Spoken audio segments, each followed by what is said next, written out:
Hi, I'm Kevin Dehani, and today I'm going to show you step by step how to make the Scar mask for the Lion King.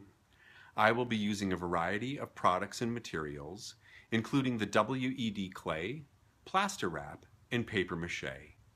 For a complete list of materials to make this mask, visit my website at theartfulness.com. For the Scar mask, I started out with sculpting him using the WED clay. As you can see, his form there's really not much symmetry to his form. My take on Scar is that he's sort of very misshapen and very twisted. His head is a little off-centered, and the side of his face where his scar is, his cheek droops down. And even his long snout here is very twisted and misshapen. So that's the first step, is sculpting with the clay. And now my next step will be to do plaster wrap. In order to do Scar's plaster wrap, I have all of my supplies ready. I have my plaster wrap strips already pre-cut into approximately 2-inch strips. I've got just some smaller pieces left over from another project, and I'll probably end up using those as well. I have a bowl of very warm water. For some reason, for me anyway, the plaster wrap just seems to go on and work a little bit better when the water is warm rather than cold. I have my scissors ready. I have a little sculpting tool in order to help me get into some of the crevices.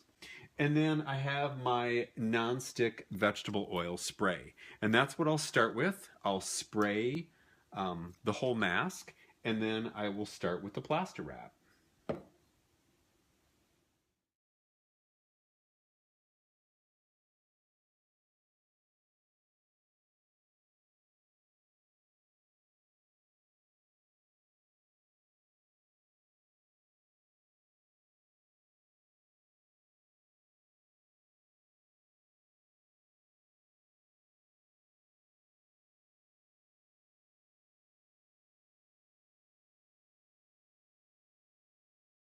I did 2 layers of plaster wrap, and so my next step is to remove the mask from the clay armature. After that, I will go on to do paper mache.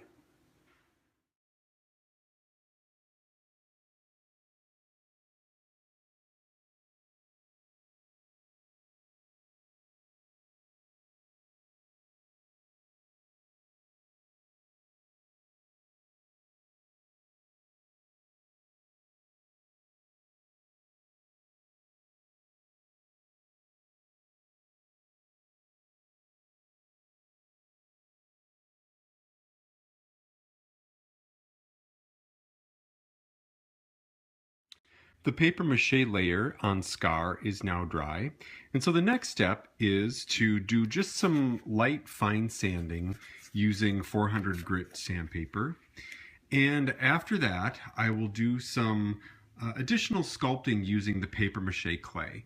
This is just going to be to add on some accentuated features around his eyes and perhaps around his muzzle. And then after the paper mache clay is dry, that usually takes several hours to up to 24 hours to dry, then he'll be ready to paint. The fine sculpting with the paper mache clay is now dry, so Scar is ready for painting. The first layer that I will do is using gesso, and I always like to tint my gesso.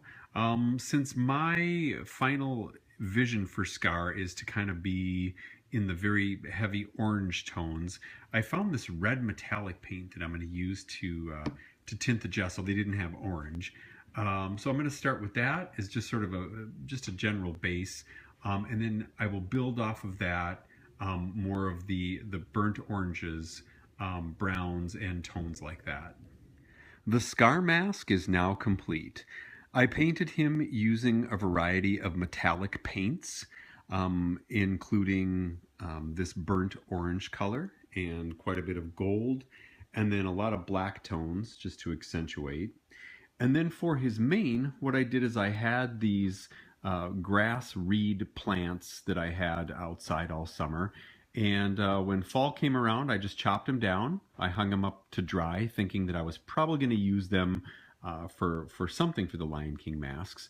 And then once they were dry, I just took them out to the garage and just did a light spray paint of kind of different shades of yellow and brown on them, just to make them look real kind of more like a lion mane color. And then what I did is I just cut a little slit in his head for each one, stuck it through, and then it's kind of hard to see in the back, but I used hot glue gun to glue those in. And then just for a little extra effect, I went back once the glue was all dry, and I just did a little paint on of brown on each of them just to add a little extra effect. So the very, very last step for him then will be to put in the baseball cap, and I'll attach that, and that is how the actor will wear it on his head for the performance. So that's it. The Scar mask is complete.